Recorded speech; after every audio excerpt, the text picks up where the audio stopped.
This is the G Podcast with your host, Tommy B. Welcome to episode 210 of This is the G Podcast. I'm Tommy B. Each week we do news, politics, pop culture, the piping hot tea from the one and only Tonya B. And Vi joins me this week with a very special guest, one of the original members of the band Slave, Thomas Lockett. But before we get into it, let's do the weekend news with Syracuse Mike. News team, assemble! It's time for the Week in News with Syracuse Mike. He's out. If there was anything I could do to produce a favorable outcome, more campaign stops, more interviews, I would do it. But I can't ask our supporters to volunteer their time and donate their resources if we don't have a clear path to victory. That's Florida Governor Ron DeSantis announcing he was dropping out of the race for president and endorsing Donald Trump after saying it's clear voters want to give Trump another chance. Nikki Haley, the only remaining candidate challenging Trump, was in New Hampshire when the news broke. It's now one fella and one lady left. Haley saying about the race, there's only one fella and one woman left. Jazz, blues, and soul singer Marlena Shaw has died. Shaw began her singing career in the 1960s and continued to perform in recent years. Her song, California Soul, has been sampled by many artists. Years later, in the 1970s, she released her version of Go Away, Little Boy, which got some R&B radio play. Go away, little boy. Marlena Shaw was 81. Why don't you just go away, little boy? Dr. Martin Luther King Jr.'s youngest son, Dexter King, has died. His death comes 1 week after what would have been his father's 95th birthday. Dexter King was just 62 years old and had been battling prostate cancer. His wife said her husband of 11 years died in his sleep in their Malibu home. King's siblings also released brief statements. Martin Luther King III said, "The sudden shock is devastating. It's hard to have the right words at a moment like this." He asked the public to keep his family in their prayers. Sister Bernice King said, "Words cannot express the heartbreak I feel from losing another sibling." Yolanda King, the eldest of the King children, died suddenly in 2007. In sports, the Atlanta Falcons have found their man. LA Rams defensive coordinator Raheem Morris has been hired as the new head coach. His name should sound familiar because he was part of Dan Quinn's coaching staff. Not counting his interim stint after Quinn was fired, Morris becomes the Falcons' first full-time black head coach. He replaces Arthur Smith, who was let go following another 7-10 season. And in another Falcons shakeup, CEO Rich McKay is no longer involved in the day-to-day football operations.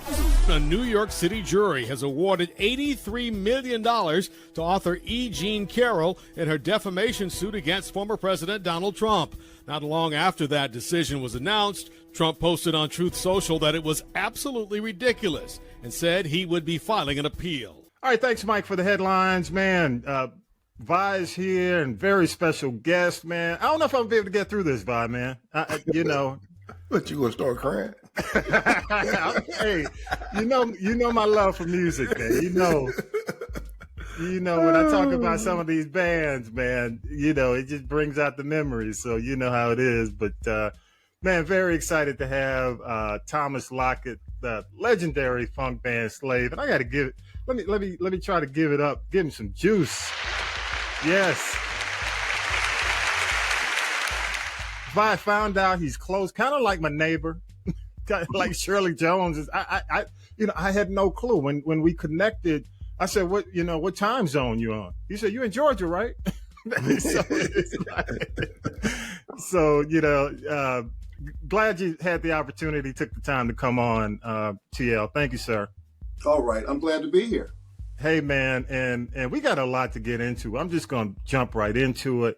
But if you lived under a rock, you listen to this podcast, I'm just going to reacquaint you with one of the, I call it the finest era in black music, or one of the finest eras in black music. And I'll tell you why. But let me go ahead and play these clips. Here we go.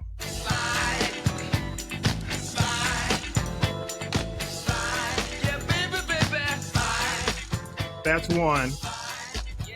And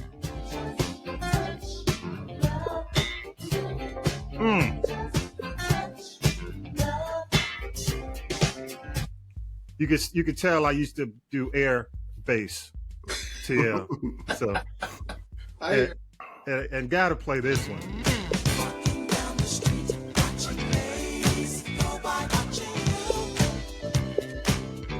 Oh, yes.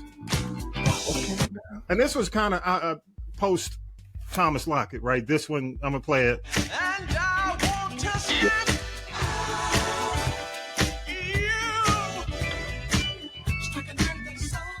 Yes. And this is your time with Aurra, because you left Slave to go to Aurra, so.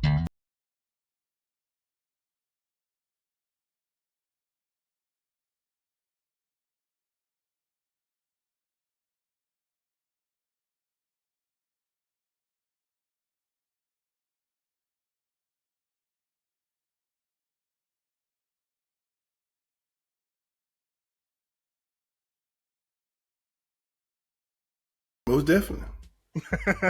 Most definitely. Man, give it up one more time, man. I got to give it up one more time.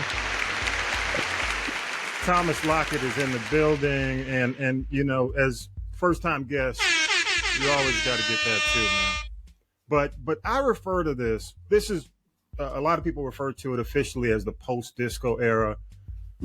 Coming out of disco. And a lot of black people never got into disco, but you know, they call it the post-disco era. One of the big things, and because I spent time in radio, you guys had the benefit of FM radio, because a lot of black stations prior to disco were on AM, and when the disco stations start popping up, then disco died.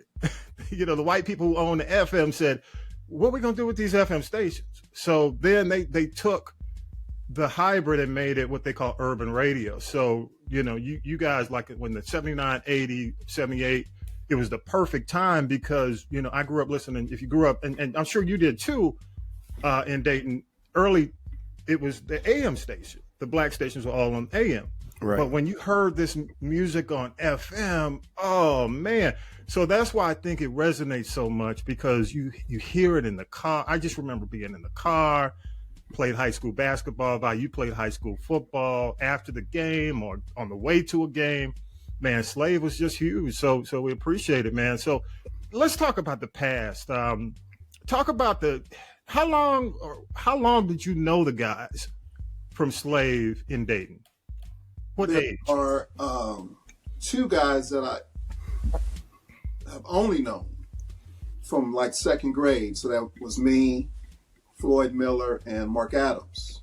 Mm-hmm. We all lived within, I could walk to Mark Adams and Floyd's in like 5 minutes, or, you know, right around the corner. Mark Adams and Floyd lived directly across the street from each other. So we started playing in the school band. I started on clarinet, and Floyd was, you know, definitely on trombone from day one. And Mark Adams, I don't know when he actually started playing in general, because he wasn't in the school band, because we didn't have guitars and stuff in the school band. So he actually started playing rhythm guitar. He didn't start on bass. And then when we started forming the first band that we wanted to do, which was the Young Mystics, we already had a guitar player. His name was Butler. And Mark switched to bass. And once he switched to bass, we didn't see him without the bass. We did not see him without the bass. Yeah. That's the bass player, man. Yeah, yeah. But when and as you guys started to form this, is it the legendary, or you're playing in talent shows? How did you get discovered? And I mean, first of all, Dayton was already famous for music at the time.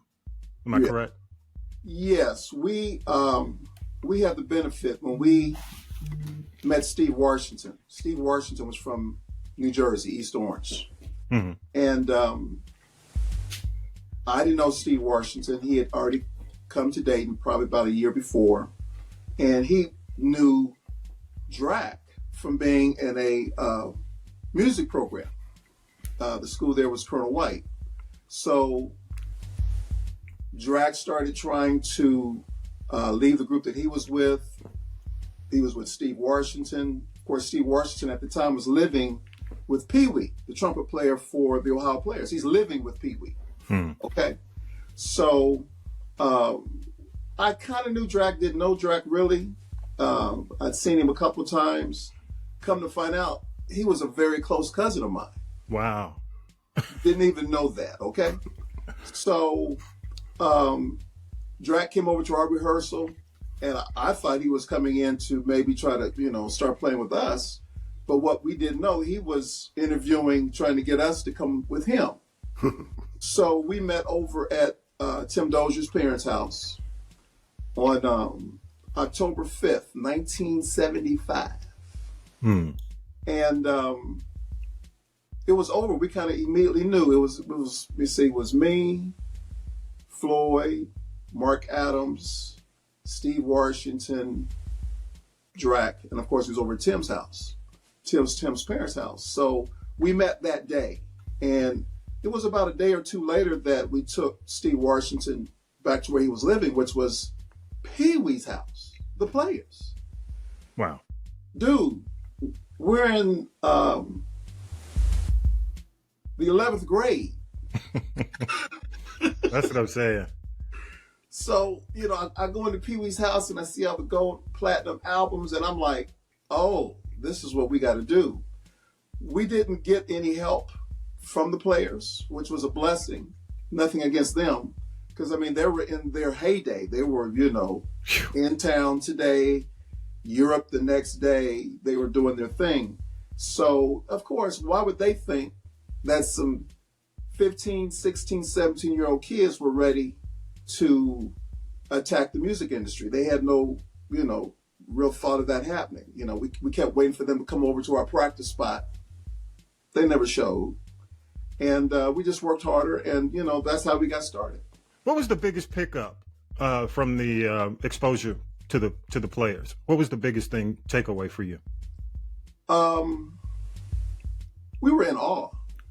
You have to keep in mind, the Players were like 10, 15 years older, maybe some of them even 20 years older. And we had never seen them outperforming, because when they were outperforming, we were still 12, 13, 14 years old. We couldn't go to where they performed. So it was just, being in awe, but it was a realization that because of Stevie, because he was going out with them at times, doing stuff for the road crew and stuff, and he was a trumpet player, of course. We knew that if we listened to this guy, we had an opportunity.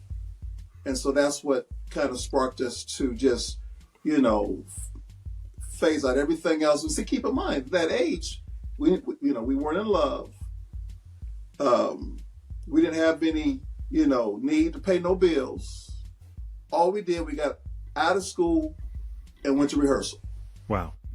So when you first started, and every band has the personalities who rise to the top. They're the ones that rise. You got a band, and it's just like a team. You got to have role players. Yeah. Everybody plays a role. Who, from a personality standpoint, was it Drac that kind of rose? Because in Slide, he even, mentions, hey, my name is Drac, What personalities within the band started to rise as you guys became famous? Definitely Drac and Adams. Drac was a sleeper as far as the depth of what he did for us. Mark Adams was just, and he was still in his beginning stage of becoming the beast that he became. But whenever Drac would do a solo, we all knew to just stand there and watch, because it's hard to explain seeing someone do what he did. And what a lot of people don't realize is the night before we went into the studio was when we came up with Slide. We didn't have Slide. The night before we went into the studio, maybe it could have been 2 nights, is when we got Slide. The only thing that we did was rehearse to write songs. We didn't rehearse to play shows. We did one show before we went and recorded. and that was on April 1st, April Fool's Day at the time, high school. At the time, it was called Roth. Roth High School. We did one show. Other than that, we only got together to rehearse, to write material. So back in the day, you guys are getting started. And what's the year? What kind of window? 1975. Okay, 75. October. You've got definitely the players. The players are there, okay? Lakeside really hadn't come about yet. No, they hadn't come up yet. Okay. I don't think Zap, well, definitely Zap was not there. What I remember the funk bands, I think maybe SOS Brick kind of They starting could to have, emerge. Fine, we were so young. You didn't know. No. Yeah. So when you hit big, you started to see these groups emerge. Now Lakeside is also from Dayton. What was your connection with Lakeside?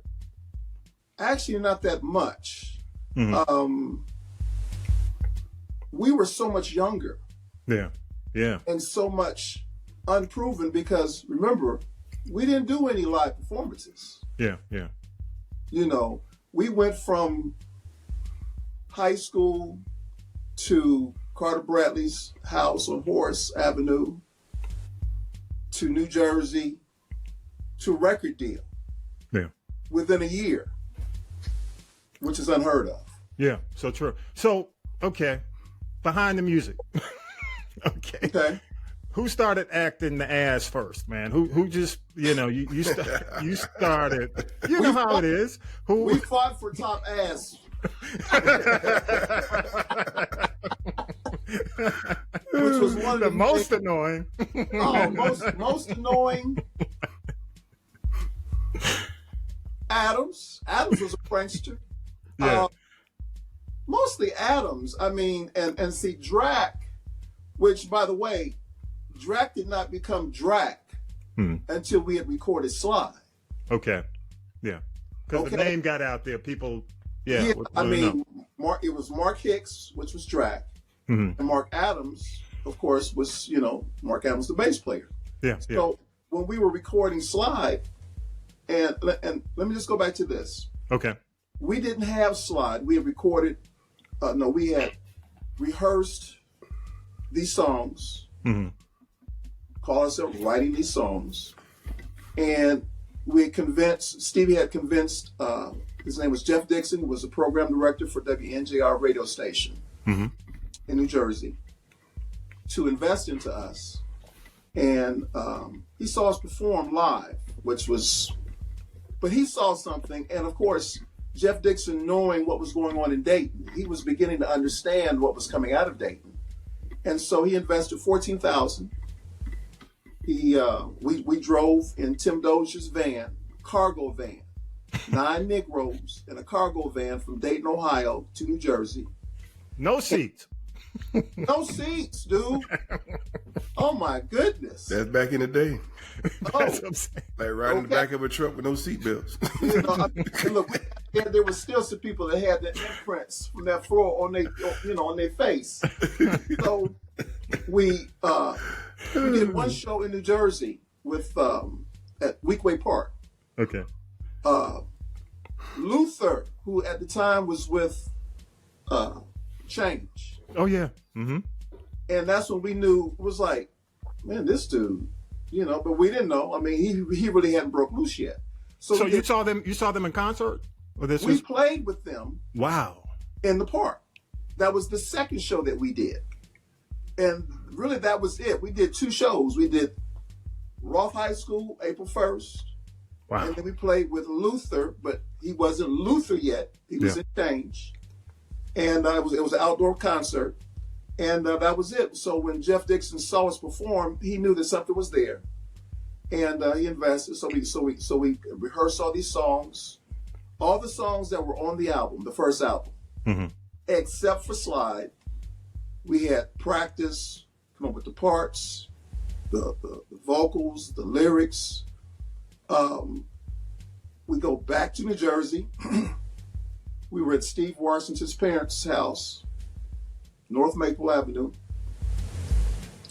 And me and Floyd was upstairs. We had a little bit too much yak, Yeah. We fell asleep. And all of a sudden we hear this and we kind of, me and Fred Walker, we was like, man, what is that?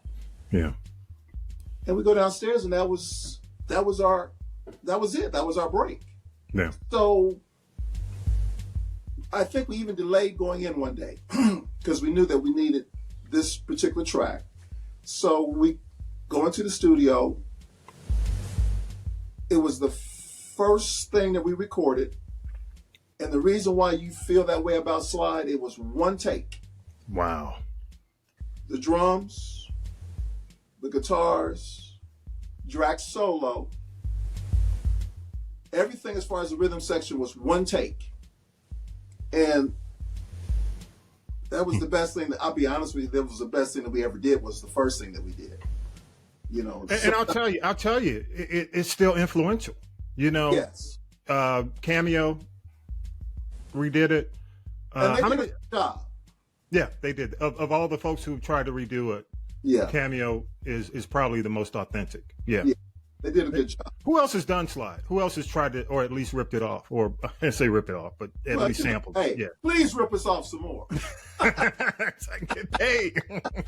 But how many folks have done it? I mean, Cameo was the only one that actually redid it to do Slide. There were some people who sampled. I'm trying to think. What was the female singing group who took the music part? I forget, because it didn't really go anywhere. You know, Cameo's version did get some airplay and stuff, but most of the sampling for us was Just a Touch of Love and Watching You. And let's move to Just a Touch of Love. Probably my favorite. I like them all, but it's my favorite. That came out in '79. And I remember it most because that's on the verge of me getting my driver's license. So, you can't appreciate a song until you're losing your hearing in the car. You know, full blast. You can't appreciate it. So, Just a Touch of Love, man. Talk about that, because, and I'll mention this to folks who may not know, Stevie wasn't in the band. Steve Arrington wasn't part of Slaves in the beginning. Day one. Steve Arrington, the first group that me and Floyd and Mark Adams was in was the Young Mystics. There were times where Steve Arrington came in and played with us for a while. He would leave and come back. Stevie was always a free spirit. So we knew Arrington. And we brought Arrington in as we were going into the third album. Okay. There were some things going on personally between some of us. You have to keep in mind, we were 16, 17 years old, 18 years old, but we had two members that was already in their 20s, which was Carter Bradley and Tim Dozier. So it wasn't a big problem, actually, but, we were pretty silly, Yeah. So there was a few things going on with Tim as far as playing. Not that he couldn't play. Tim was always one of the baddest drummers that we had ever played with, okay? No shade on Tim Dozier. When you listen to Slide and when you listen to the first album, you can understand how strong Tim was, okay? So, but as we started to do some shows, there started to be some personality conflicts between, some of the guys and Tim as far as the playing. Not personality, but as far as some of the playing things. And so we asked Steve Arrington to come in to actually, begin to play drums. And we wanted Tim to still play drums, but we wanted him to move over into percussion more as well. And Tim wasn't ready for that. And who would be? Yeah. So it was not too long after that Tim Dozier left. But we brought Arrington in to do drums, and he took over the band. And you know what? Honestly, I think, and you know this, that's the voice, Steve Arrington's voice, really from that point on became the identity of the band. How did y'all feel about that? And how did he handle that? We didn't have a problem with it. We needed success. after Slide, the next album, we didn't have, nowhere near the success. Mm-hmm. And, I mean, keep in mind, we're still young. We're still 18, 19 years old. We didn't have any real worry or even a thought on not having a record deal. We didn't understand the industry. We just knew that we, still loved to play. And we were still on the radio. Now, what was ironic, though, living in East Orange, Mm-hmm. we didn't have, I'm sorry about this phone. We That's didn't cool. have the record Slide playing on the radio. It didn't play. And New York did not play us. And Quiet as It's Kept, I kind of understand why. I mean, you got, this is the other thing. Keep in mind that when Slide came out, Mm-hmm. it came out the same month that Roots, the movie series, came out. Yeah. Oh, Yeah. okay. They came out the same month. So why would New York be playing Slave? But No. yeah. And here's the thing. Also, if you remember, and I remember, because as soon as music was released, my allowance went straight to the music store. And I walk in and I see the album, and you can't see my hands if you listen to the audio, with the man holding the baby like in Roots. So did y'all try to take advantage of that? Because it was because, yes, you hear Slave, you think of the group, you got Roots coming out. But on that very next album, when you did Just a Touch of Love, that's the album cover. Yeah. What you have to keep in mind, too, Okay. there was a shift. We had started to become more spiritual with the reality of where we were. And part of that was Steve Arrington. And when I say spiritual, I don't mean that we were going to church and stuff like that, but Steve brought a whole different vibe. Mm-hmm.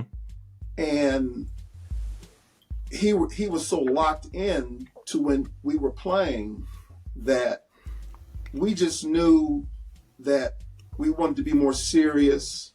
And so when we were recording that fourth album, we started singing about, our blessings and all this. Mm-hmm. And we were staying true to that funk. And we recorded about 3 or 4 songs that Atlantic was like, what is going on? But you know what? It's interesting when Arrington went solo, and he did Dancing in the Key. Mm-hmm. Dancing in the Key was a very spiritual song. Yes. Extremely. Almost gospel. Well, Arrington stopped his career and went into ministry. Yeah. So it started early. Oh yeah.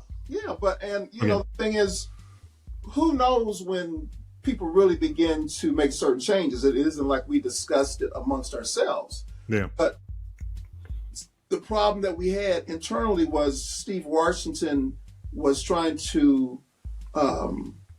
We had taken over our production, and that didn't go well with. Put it this way. There was concern with Atlantic Records that now these 19, 20-year-olds were taking over their production without Jimmy Douglas. See, Jimmy, they let Prince do it. But it wasn't easy for him. And let's be honest, there was only one Prince. Yeah, so true. Okay? Yeah, so true.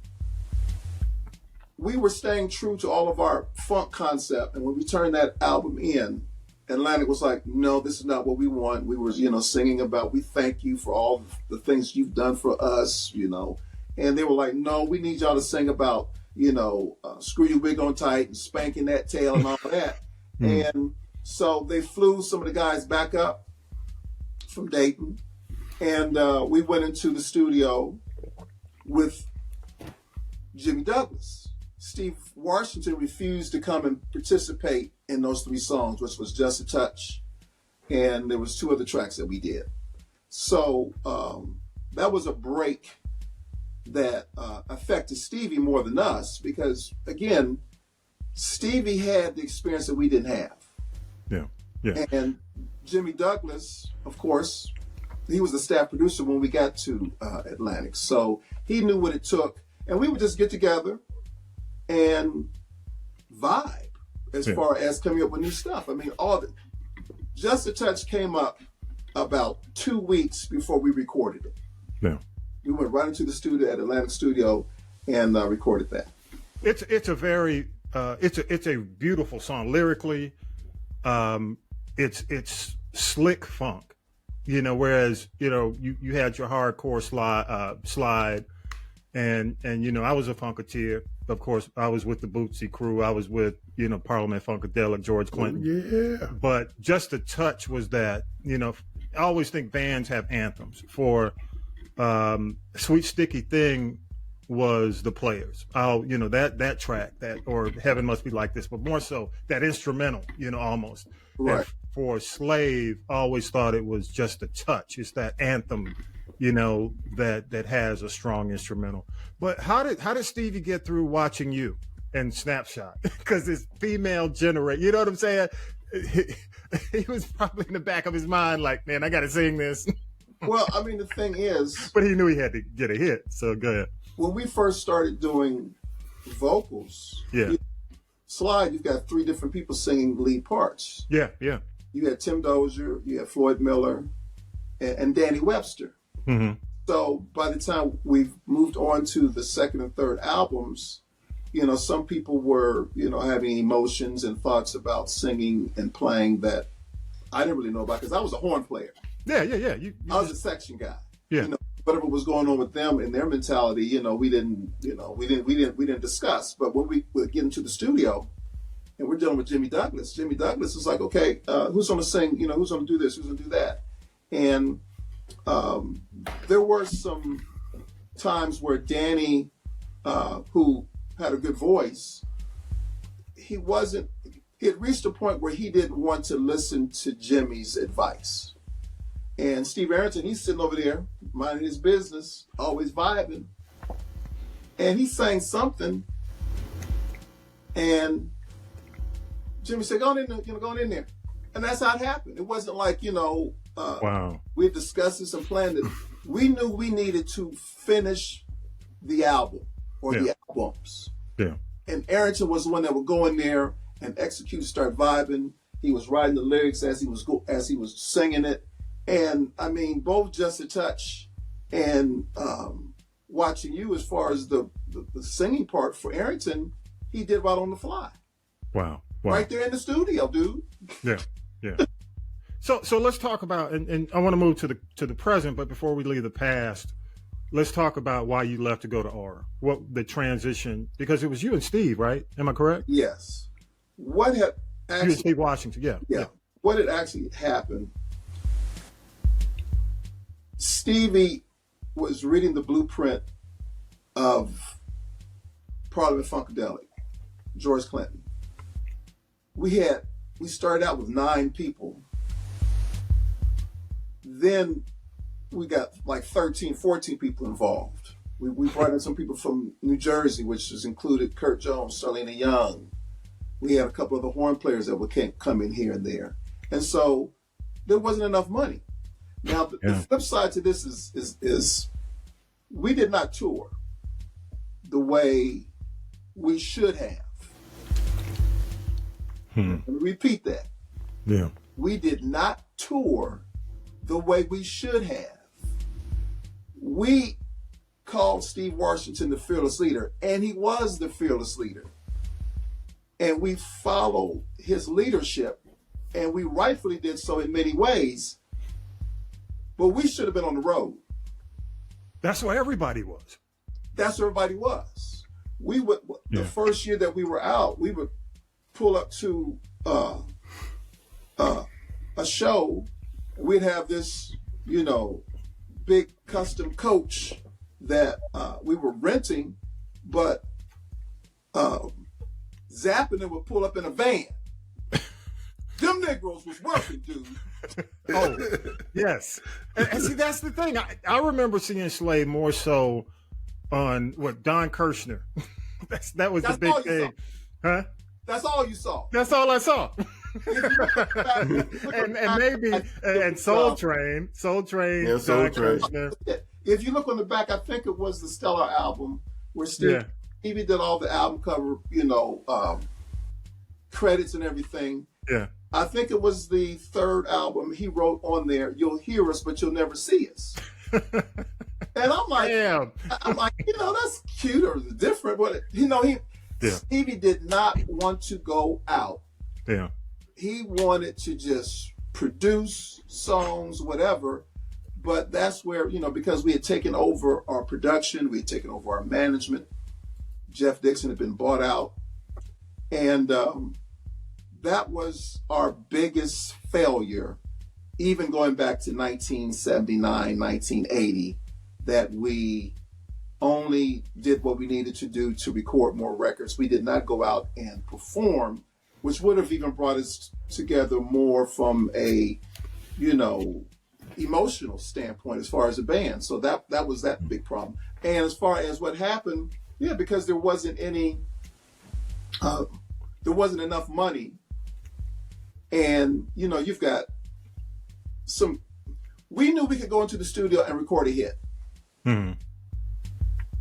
Yeah. Now, that might sound cocky or arrogant, but we knew we could. Yeah, yeah. But we kept doing it over and over. By the time we did Just a Touch, and then we were going into Watching You, it was never thought that we could come up with hit songs. And so there was anxiety because people were not eating unless we were in the studio. So what's your question, Vi? You had a question about them? I thought from on the list like New Edition, so they said everybody I talk, everybody you listen to say they made their money touring. That's what their money was at. You made the money. You made your money touring, because when you tour, that also that's an advertisement for your album also.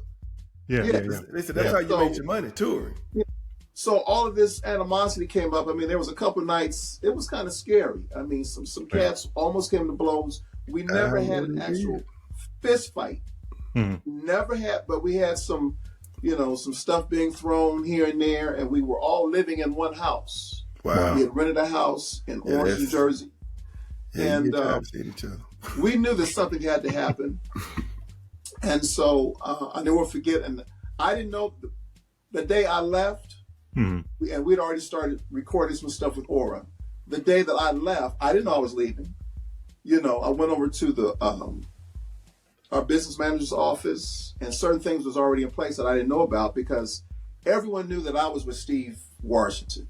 Yeah. I was the cat who, me and Stevie vibed a lot. So they wanted to go perform, and rightly so. And it wasn't that I didn't want to perform, but we were over there, and I'm not going to say who, but there was someone who took over the management who actually said in front of my business manager, "I'm not worried about Lockett because I got my boys around him over in Jersey." Wow. Now, if you're saying that in the office. Yeah. And no telling what he's saying behind closed doors. And no telling what's going to be said when we're in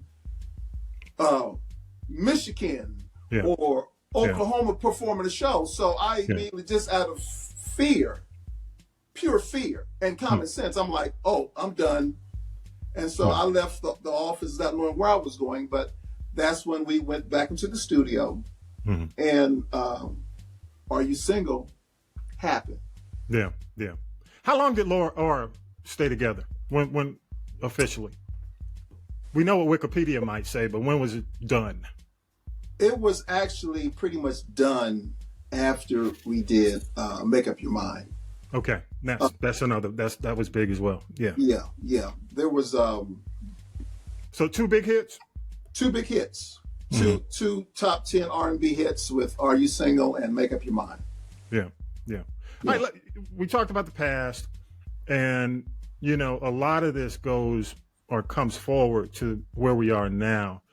And one of the things we talked about before, just in pre-interview, was the fact that there's so many, I won't say so many, you tell me how many versions There's so of slave. many.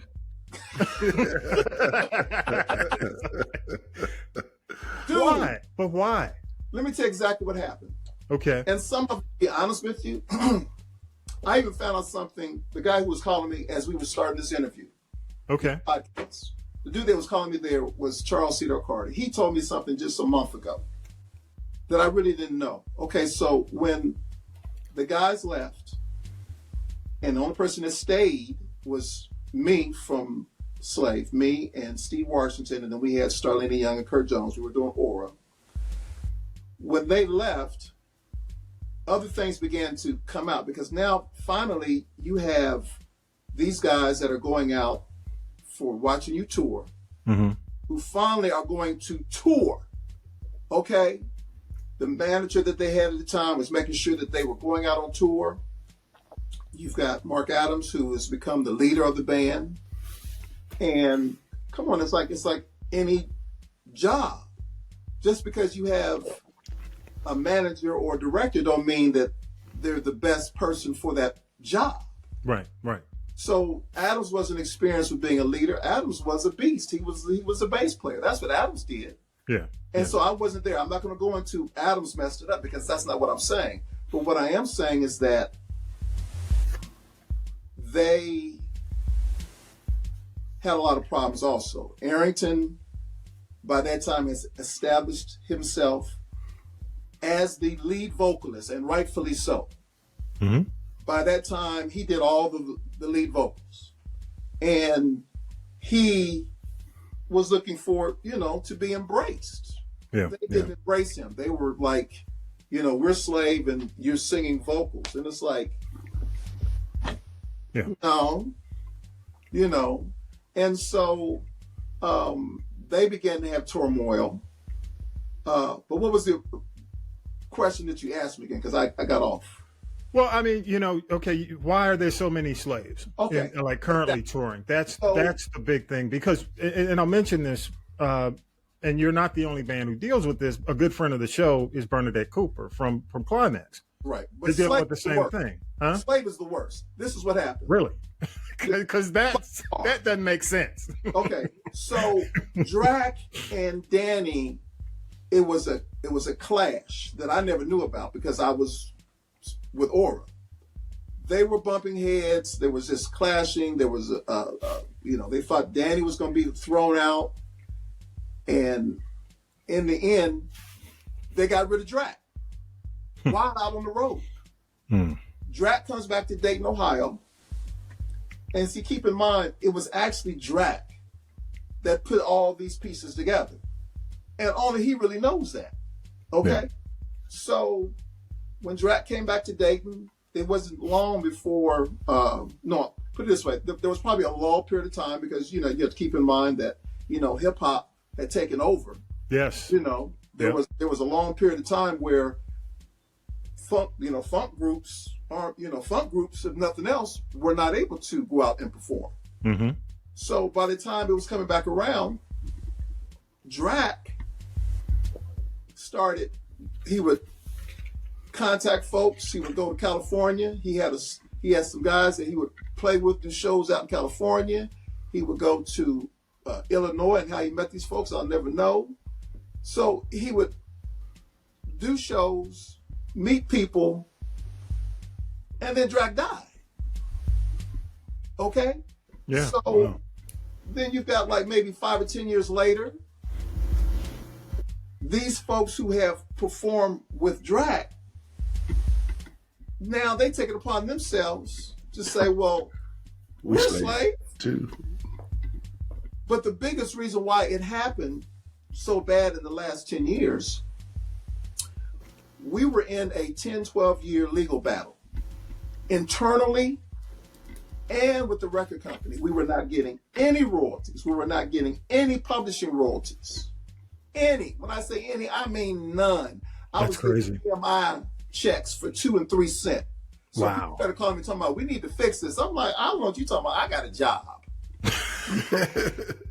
I got a job. I'm getting married. I don't want, you know.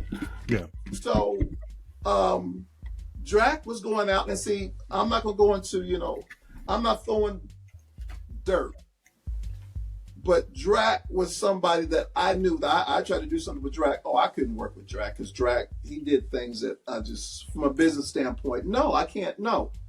Okay, so after Drac passes, some of these groups that he had performed with, I can't say how soon they started, but like anything else, you know, when you don't have any money, you come up with ideas. And so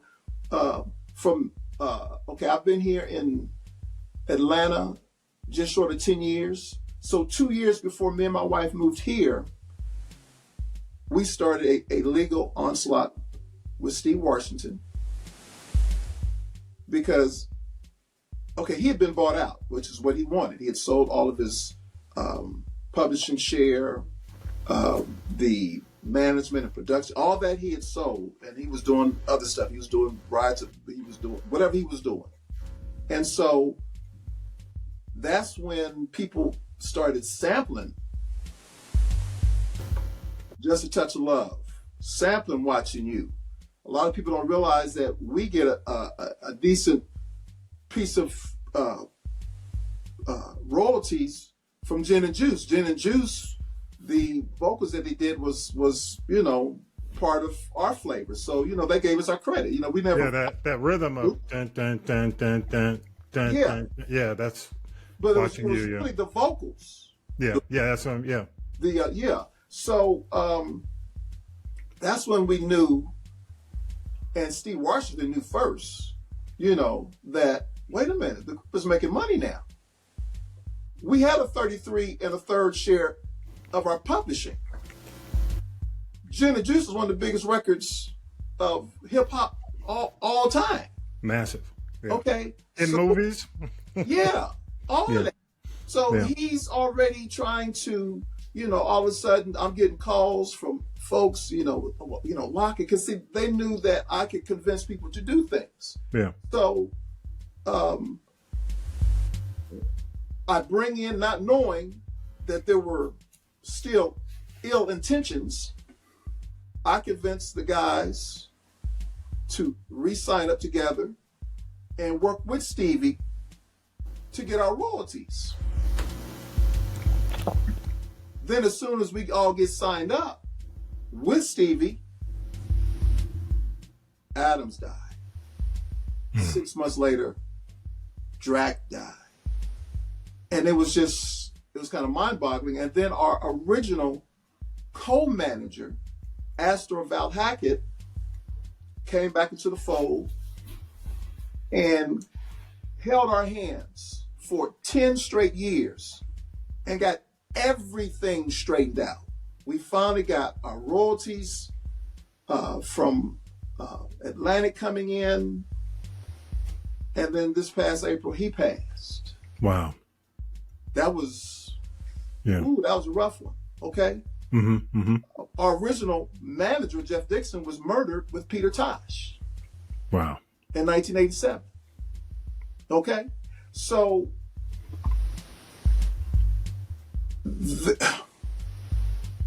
that's how the fake groups were able to do what they did. So it stems from these iterations of Drac going around the country. Primarily Drac. Drac Primarily. was the one who did all the shows. And I ain't mad at him. He was, you know, Drac would call me, I'd be at work. He said, Lock, what's up, man? What's up? T. And I'm like, where you at, man? He's like, man, I'm in Tallahassee. What? I'm like, I was at my job. I was typing on my keyboard, whatever, you know, because I knew I couldn't deal with him, right? Yeah. But the thing is, when we were in this legal battle and Steve Washington had re-trademarked the name Slave, see, we weren't really, I didn't care nothing about Slave. I was trying to make sure I had a job. Mm-hmm. And feed your family, take care of home. Yeah. I was on that mode. And Tim Doge and everybody was doing what they needed to do. Okay. Yeah. So he's in re-trademark the name, but he wasn't going to have to do no shows. But he knew, again, remember, Stevie was ahead of us from day one. Mm-hmm. he knew the business, and we're just now catching up to really understand. But you got a 30, 40 year period of time where we've gone from what we did to now the industry is bringing us money because because they're sampling our music. Yeah. So he's retrademarked the name. The guys have died, and we're in a legal battle with Steve Washington that went on for 6, 7, 8 years. He's pro se. I mean, the courts gave him break after break after break. We went through 3 attorneys. One of our attorneys died. Damn. What was going on? Okay.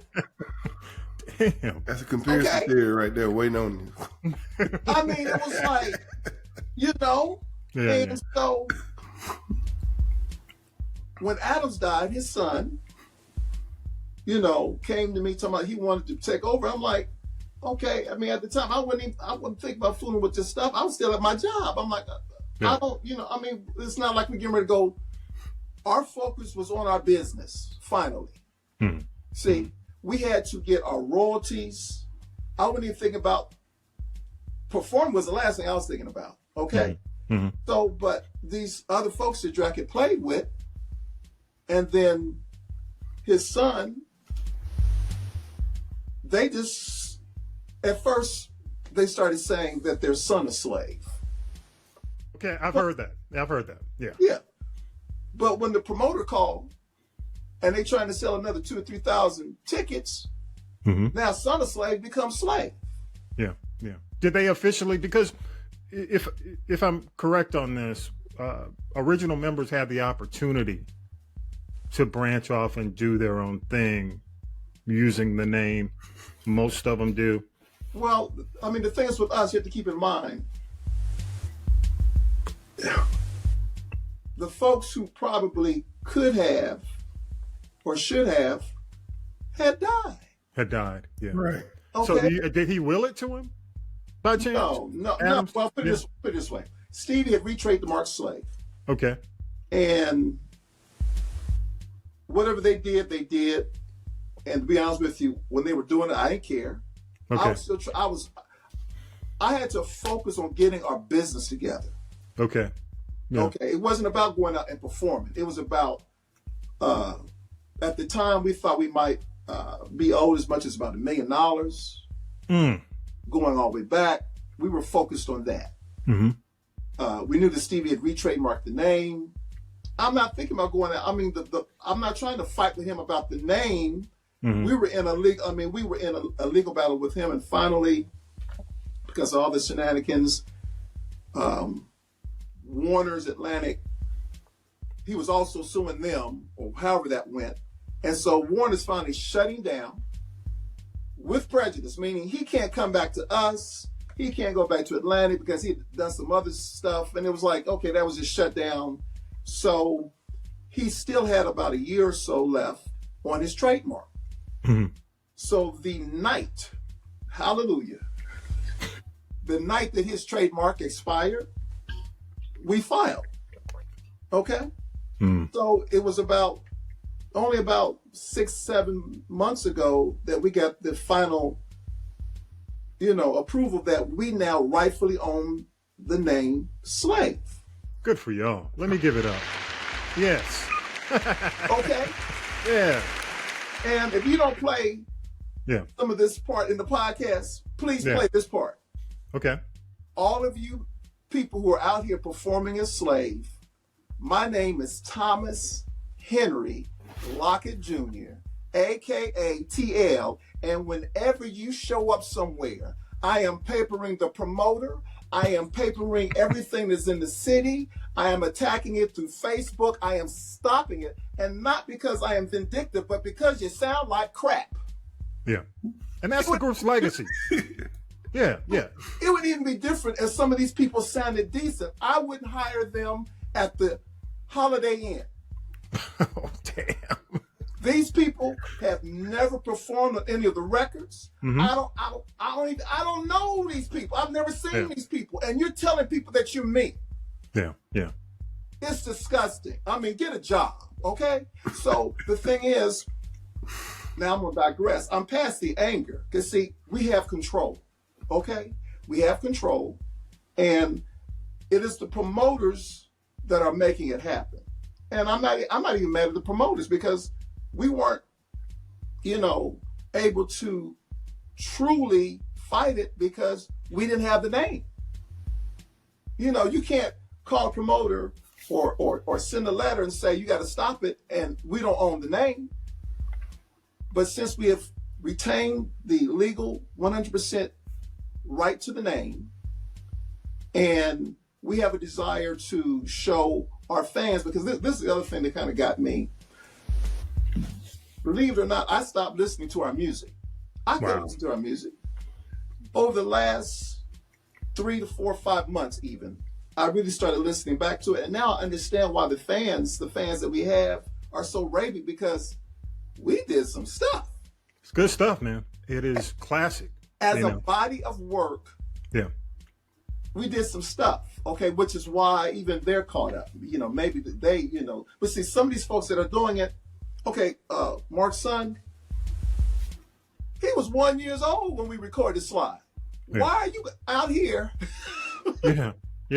And it would even be different. Yeah. He had have actually been calling himself really becoming a bass player. Yeah. No. It's a disservice to people who pay, especially in Vi. You go to a lot of these, we call them Funk Fest, where you got a list of groups from the late 70s, 80s, or 80s, and you go in and you say, what is this? And speaking of, let's say right now, at this very moment, and I'm not asking you to be accurate, how many iterations of the group? There are 3 right now that exist. 3. Okay. 3. There's one in California. The only thing I'll say about the situation in California, the gentleman who's heading it up, he did perform on one of the songs on one of the albums that I wasn't a part of. He's from Dayton. I'm not going to say his name. Okay, I got you. He went overseas with them at one point. I never went out the country with the guys. Mm-hmm. So I give him that much. But all these other folks, this other group in Dayton,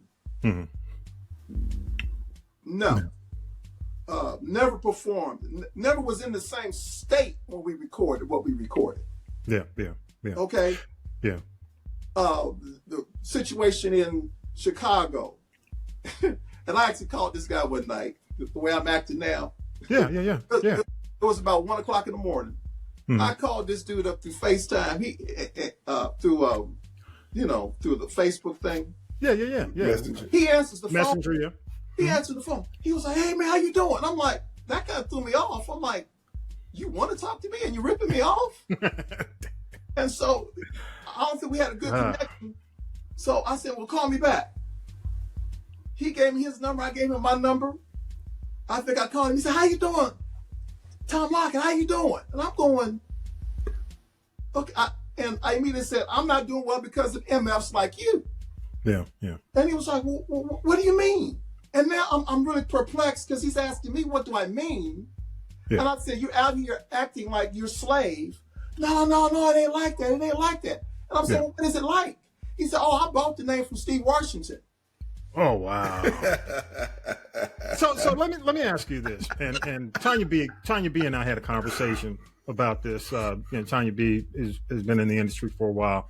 And she, as a matter of fact, introduced me to Bernadette Cooper from Climax. And she said, why don't y'all get together collectively? A lot of the original bands, like a Climax, or, she was very close to William Poogie Hart from the, Delphonics. And, they had some battles similar to this where they had to shut people down. Why don't y'all get together collectively and just form a coalition and just say, the original artist coalition? Why not? I know why. Personally, I want to say why, but why not? Let me say this. Okay.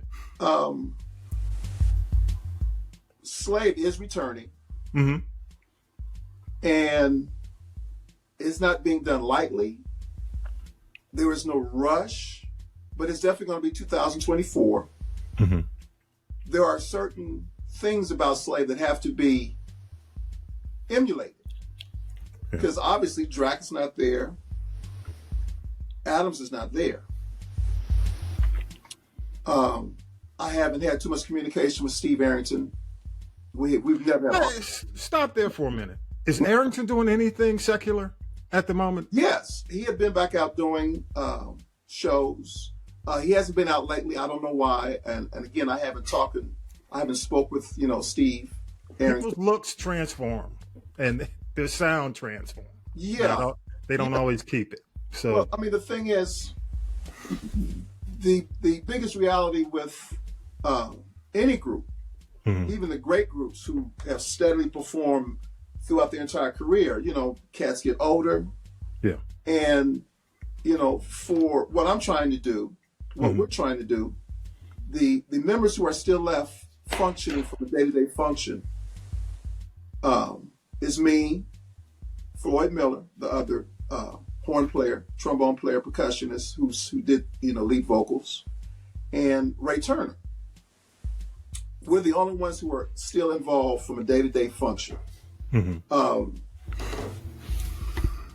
of the other cats have been bought out. They're no longer involved. And something that most of our music community does not know, and it's sad that I just found out about 2 or 3 months ago that Carter Bradley passed. No one knew. No one knew. Carter was very private. So it's you and... It's me, Floyd, and Ray Turner. Yeah, okay. And really, in all fairness, Arrington went solo. So he's out as Steve Arrington. Steve Arrington. And at first, right. The Hall of Fame thing where they did Week of the Knees and all that, and then he left that and totally went solo. Yeah. So, some of the Aurra folks, there's always a possibility, because, I speak here and there with, Kurt Jones, great guy, great vocalist, great guitarist, good people. Anything can happen. We're still in the final building stages of what this first iteration is going to be. But I will say this.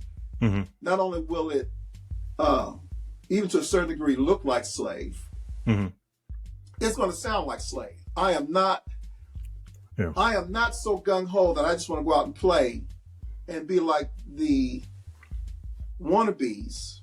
That's what I call them, the wannabe slaves. Yeah. Well, if it doesn't sound like Slave, which means you have to have a bass player. Okay? Yeah. You have a bass player. Yeah, that bass line was If signature. you don't have a bass player. Yeah, signature, man. Yeah. If you don't have them drums. Yeah. Arrington, the thing that Arrington brought in starting on the third album throughout.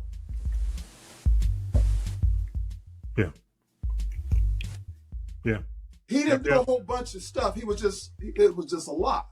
Yeah. Which freed Mark Adams up to do all the stuff that he was doing. Because Slave was more and it was 4 on the floor. Yes. Yes. Most of it. The fake groups happened because we were getting our business in order. Yeah. Okay. People wanted the presence out there among the void.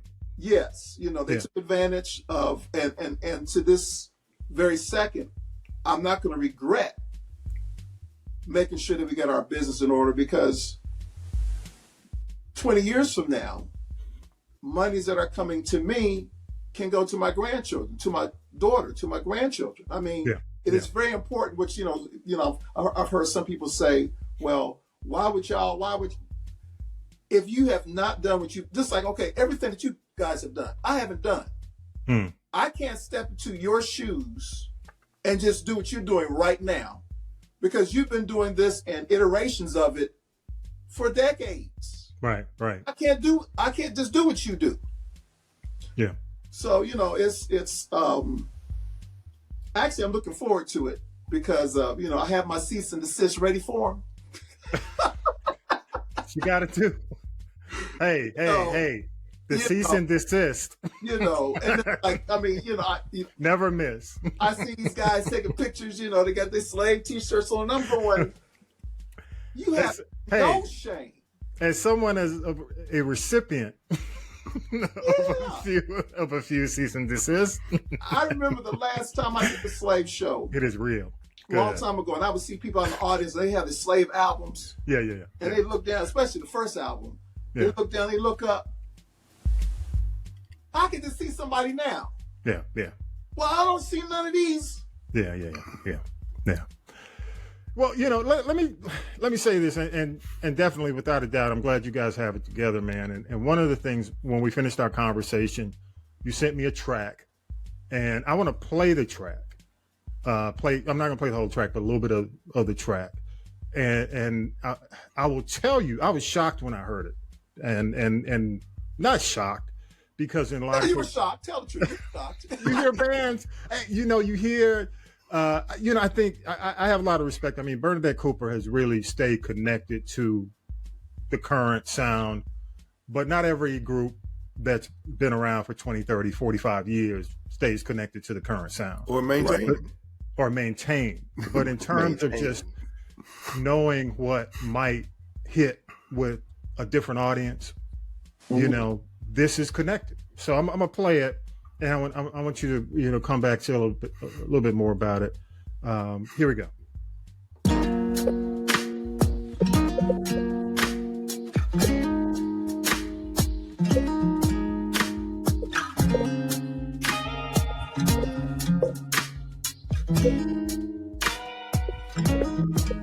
I'm singing blue skies, sunny days. Yeah, I can get confused and it feels like a maze. But girl, when I'm here with you, nothing feels the same. Got me losing track of time and I know you're to blame. Yeah. Cause you know that your love's enough for the both of us. I swim in the deep end till I feel like coming up. Just here for the weekend, but I know that's not enough. Not enough. Girl, you my obsession. Swear I've been trying to get my mind off you. It ain't even a question. All right, when I first played that, first of all, let me give you some love on that. Oh yeah. But when I first heard it, I said, "Damn, is that Frank Ocean?" Because I was like, "Yeah," and I don't mean that as an imitator, but it's in the feel of R&B. I call it kind of or alternative or alt R&B, not in a niche, but it's just I heard it. I said, "Damn, that's like Frank Ocean." So, I was like, "Damn, okay, TL." I thought I was going to hear some, some. Well, we still got some of that. But but I don't mean that in a derogatory way. I'm just saying when I heard it, I said, "This is contemporary," and old school has an old school lane, like you said. Last 4 months, you go back and listen, and you know why we're Rabbit fans, because it's good. A lot of it can't be duplicated. No. It can, but because of the experience. But right. When I heard this, talk about this song, man. Okay, so understand that I really started getting into trying to record, produce, going back about 20 years ago. Mm-hmm. And I'm not going to pretend that I am this great producer, whatever, but mm-hmm. I use the tools that are available to all writers and producers now. I use the same tools. Now, vocalists, you're listening to the music, but the vocalist is really the person who brought this track to life. Yeah. This is a young man that I first started working with, mixing some other stuff that I was doing. And I'm sitting there, he's just, this dude, I seen him mix 2 tracks that I did. Each track, he mixed in 2 hours. Wow. I'm sitting there going, things have changed, right? And this isn't the completed version of it. You sent it just for the podcast. Version. Yeah. But I'm here to tell you. I mean, I was impressed. I mean, I listened to it a couple of times. Yeah. Why would you think? Well, I love first time hearing. Yeah. Yeah. And I feel like I got well, I call it the neo soul flavor, that Badoo. Yeah, you know, yeah. And I take credit for what he did. I mean, I sent him the track. Yeah. He sent me the track sounding like that. I'm like, I said, let's get you signed up. Let's start working on some stuff. He's a great young man. Yeah. What's his name? What's his name again? He goes by Muse. Muse. Okay. MUS$E. Okay. And he's a great young man. We've got two other tracks that he's also completed for me. We're working on an EP, and COVID and a lot of things kind of interrupted things, but we're going to see him. We're going to see some other situations. Slave to me never really had that bomb ballad. Yeah, has some those songs, but now this is what's interesting. You bring up Just a Touch.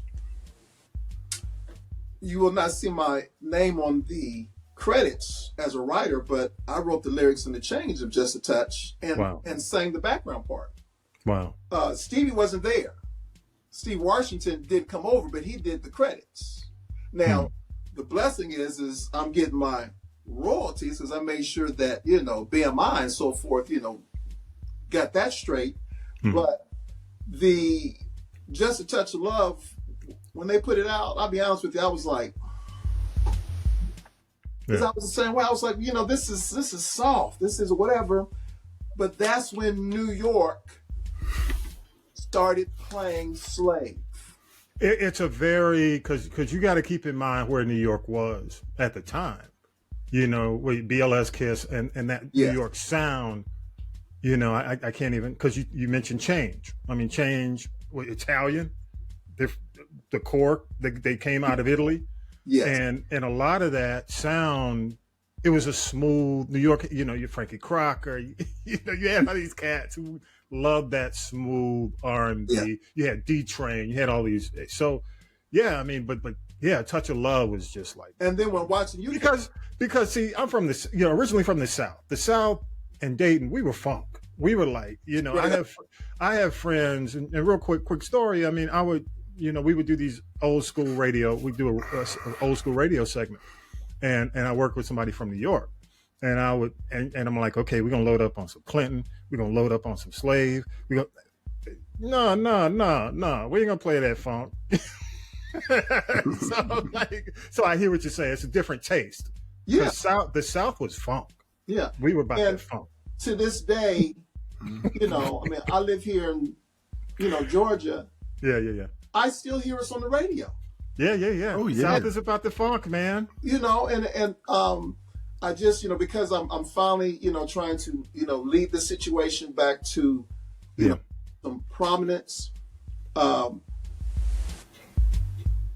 on Facebook and I'm seeing our fans, and it's like these folks act like we just put Slide out last week. I mean, because even Slide, people still get on the floor at weddings, at events. You throw Slide on, it's like that's part of the whole line dance. Yeah, and I think I mentioned this to you about 13, about 15 years ago. Me and my wife went to Black Expo.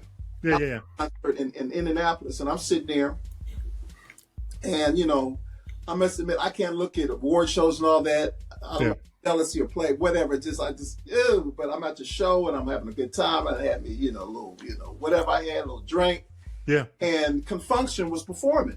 Oh yeah, definitely another funk fan. Yeah, and they went into a medley, and dude, he rubbed into Slide, and it was like, I mean, it was one of those perfect 85-degree days. Yeah. And when he came off of that Slide, the whole place, it was just like, everybody just was like, oh, God. That's when people started floating toward the ceiling. It was like, Jesus Christ. Yeah. And then there was a guy that was sitting next to my wife. Yeah. And he looked over at me and he was like, I was like, let it go, he let knew, it go. And it's like, man, look, what I know is professional musicians, I'm not saying they can duplicate, but come on, man. You can go to a show and somebody that you've never seen before can actually make the OJs sound like the OJs. Yeah, yeah, so true. But it's something that takes, you know, musicians and the study of, I mean, and obviously Mark Adams' vibe has to be pretty much duplicated. You can't do Slave. You can't do Just a Touch of Love, Watching You, Slide, without somebody who's playing it the way Mark played it. Yeah, yeah. You can't do that. And that was the other thing that was very important that Steve Washington did.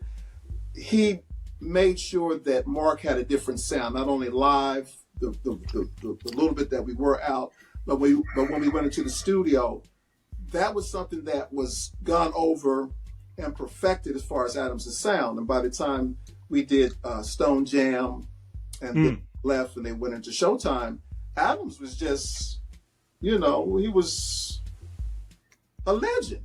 Yeah, yeah. So you know, true. But, so true. And you know, I always had my air bass, so air bass everywhere, air bass in the car, and y'all made it easy for me. So yeah, well, you know, I love the fact that people still love the music. I've had, and I knew that when I started trying to push social media wise, I knew that I was gonna get some kickback. But there's only been one or two people who said, "Well, you know, why would you do this? It's too late." It's like, no. Yeah. Who thought that we were going to do what we did when we were 15, 16 years old? Yeah. So, you know, I've lived long enough to know that if you do the right things and you don't rush things, you put things together right, we can make this happen. And it's not just for the money. No, this is to, I mean, Jesus Christ, the name of the band is Slave. And let's clear something up there. We originally called ourselves Congress. And everybody like, Congress. They're gonna hate that. Like they hate it today. I keep on, we're like 15, 16 years old, right? Oh yeah, we just trying to come up with something, and then Floyd Miller, civics class, you know, came into, you know, he came to rehearsal, and back in the day, you've probably seen them where you had T-shirt that says Slave on the front and Master on the back. And I forget which one was which. I don't know if it was Master on the front, Slave on the back. But he came to rehearsal, and we were all like, Slave. Yeah. We never had any kickback from the record company. Probably throughout this whole 40-some year history of this group being in existence, there's only been one or two people that even asked me why they call it Slave, which is, to me, that's kind of different. I would think that some people would be like, well, why would you call yourself Slave? But the thing is, slaves kind of built this country. Yeah. Okay? So that's why I am hell-bent on eliminating this fraud that's going on for the right reason. It's not a money grab. If we make some money, okay, fine. If we can't make money from it, who is supposed to?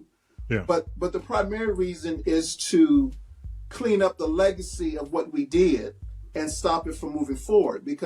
And I want to apologize personally to everyone who has gone to a show thinking that you were going to see Slave and you seen some cats that played with Drac a few times.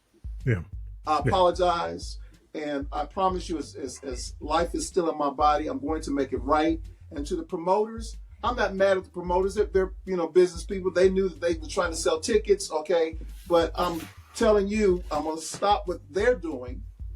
And I have to do it through you because you're the one booking them. But I'm giving you the alternative of saying you can book us, okay? So, I'm not mad at anybody. I understand business.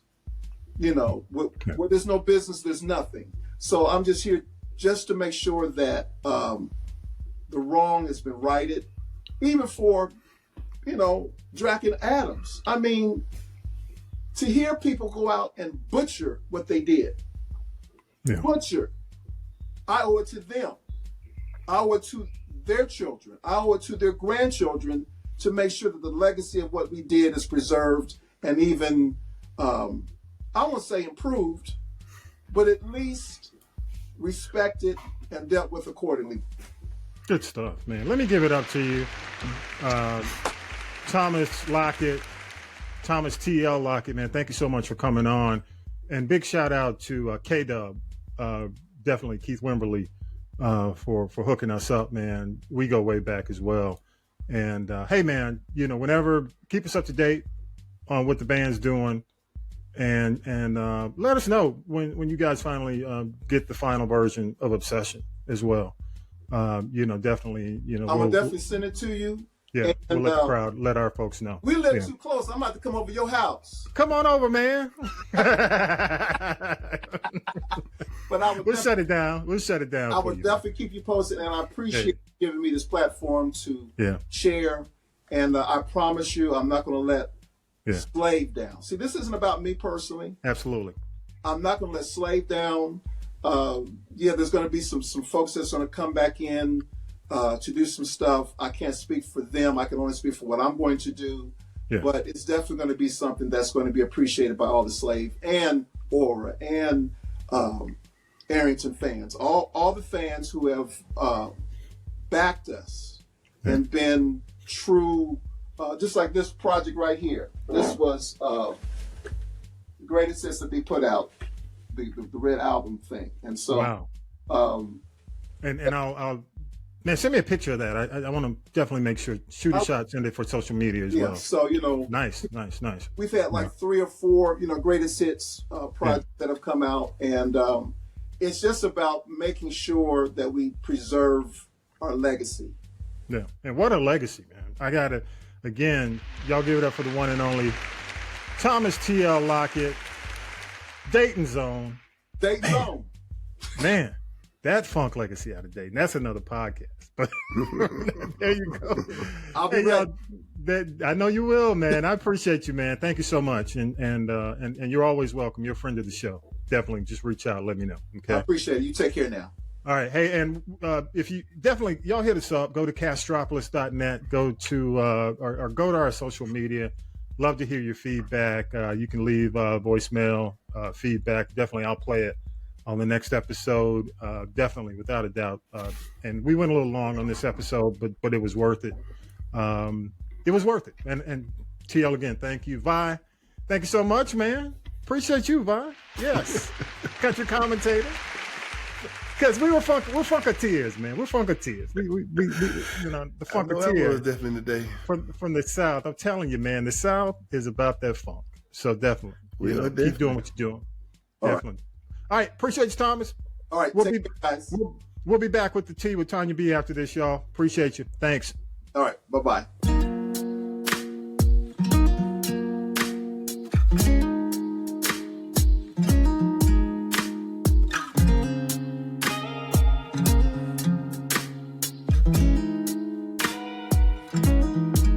I'm singing blue skies, sunny days. Yeah. Life can get confusing, it feels like a maze.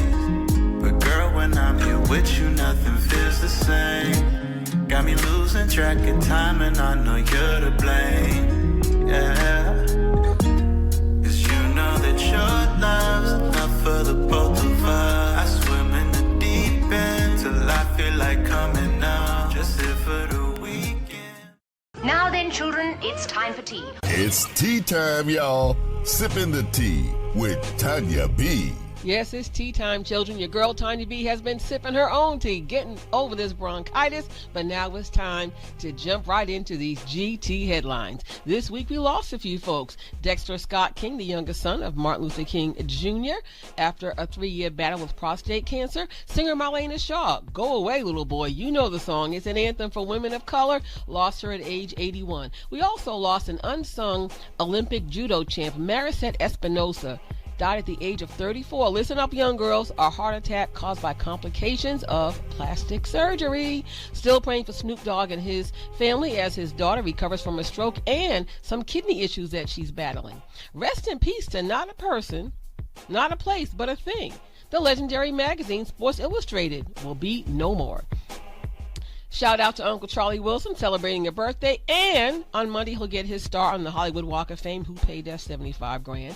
Last week it was Uncle Dr. Funkenstein, Uncle Funk, George Clinton. And did you know, Tommy B, that Eddie Murphy is doing a documentary on George Clinton coming to Amazon Prime? Everybody's still talking about Cat Williams on Club Shay Shay. 50 million people have seen this video. I am not one of them. But Dave Chappelle came out and said, Cat stole a thunder from my Netflix special. Mike Epps, everybody, comedians we never heard of talking about this. But the comedian Earthquake, who claimed that Cat Williams can't read, did come backpedal. Then there's a former writer for Cat Williams claiming that he physically abuses women. 2024, the year of Coleman Domingo. He's up for an Oscar for his role as Bayard Rustin. He's got an Emmy from Euphoria. He's conquered the Broadway stage. We're hearing that he may be replacing Jonathan Majors in the Marvel Universe. And he signed on for 2 major roles, one to play Joe Jackson, dad of Michael Jackson, in the upcoming 2025 biopic, where Jermaine's son Jafar plays his late uncle, and Coleman Domingo's also directing and starring in a biopic on the late, great Nat King Cole. Dumb Donkeys of the Week, Tristan Thompson, suspended for 25 games by the NBA again, this time for performance-enhancing drugs. Stevie J, always a hot mess. Jocelyn Hernandez, Faith Evans, stole Faith's car, trying to take her money. And now some little dumb young girl, I said dumb donkey, he got me pregnant and dumped me. He might be doing you a favor. The happiest person of all, Faith Evans. Faith Evans, Lord Jesus, before Faith, there was Eve. Remember Eve and Stevie J?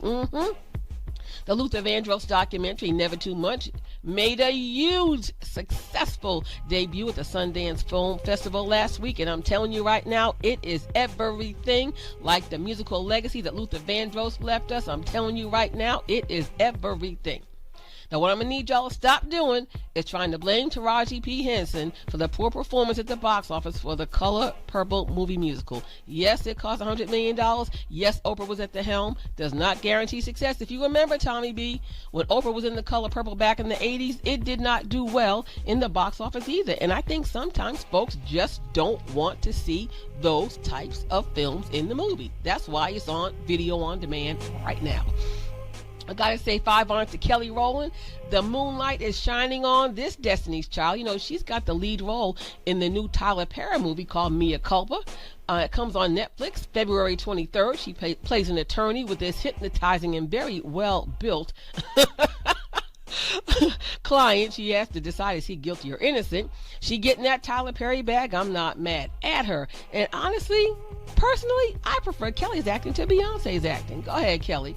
Don't forget, on February 3rd, the 3-part docuseries comes to Peacock. It's called The Kings of Queens, the story of Run DMC. Should be more than 3 episodes, but we just got to give them their dap because they are true hip-hop royalty. Gotta say 5 on it too. Atlanta hip-hop legend and actor Ludacris. He's developing a new TV show for BET Plus. It's a half-hour dramedy. I guess some serious, some not. But it's inspired by his early days in the Atlanta music scene where, as I know, and you too probably, Tommy B, he was a well-known radio DJ, Chris Lover. Now, he's still been touring here and there. He was out earlier last year opening up for Janet Jackson, but he's really making big moves on the big and the small screen. He's got the peanut butter commercial. He's got the State Farm commercial. Of course, Karma's World on Netflix, and he's got that Fast and Furious franchise. I am not mad at Ludacris at all. How can you be? He's doing the doggone thing. Also want to let you know about this. It's, I don't know. Well, anyway, you decide if you think it matters or not. But why is it when high-profile folks split up, they got to start talking? Now, Shawnee O'Neal, Shaq's ex-wife, is talking. She's got a book coming out in May called Undefeated. Yeah, we know she started Basketball Wives. Yeah, we know, maybe before she knew how Shaq was cheating on her. But now here comes some no-name rapper called Loose Cannon. Does he know Nick Cannon? Talking about Shawnee was spending her child support money on him. Go over there, sit in the corner, fold of laundry with the rest of them fools. That's all I got. Ain't got no more. It's your girl Tonya B, and I'm back sipping this GT. Don't forget, check us out each and every day on Instagram. Check the YouTube channel, like, subscribe, and share. And don't forget, the Birdwire comes to you on demand 24/7. All right, Tommy B, back to you. Big thanks to our guest from Slave, Thomas Lockett. Like his page on Facebook at R&B band Slave. That's R&B band Slave. Also, thanks to Syracuse Mike, Tonya B, Vi, Talib, author and political analyst Harold Michael Harvey. Also, thanks to the crew, man. Millennial Nick, Lady J, Regia, music by K-Dub, all those who help us make it happen each and every week. And don't forget, y'all, the links are in our social media bio, or you can just go to Castropolis.net. All the episodes are there. Share us with a friend, y'all. Don't cost you nothing. Our 200th episode long sleeve tee is still on the website. Proceeds support the podcast. Subscribe, y'all. Turn on notifications. And with that, episode 210's in the can. Have a great week, y'all. Peace and power to the people. You've been listening to This is the G Podcast. This is the G Podcast is a production of the Castropolis Podcast Network. Thanks for listening.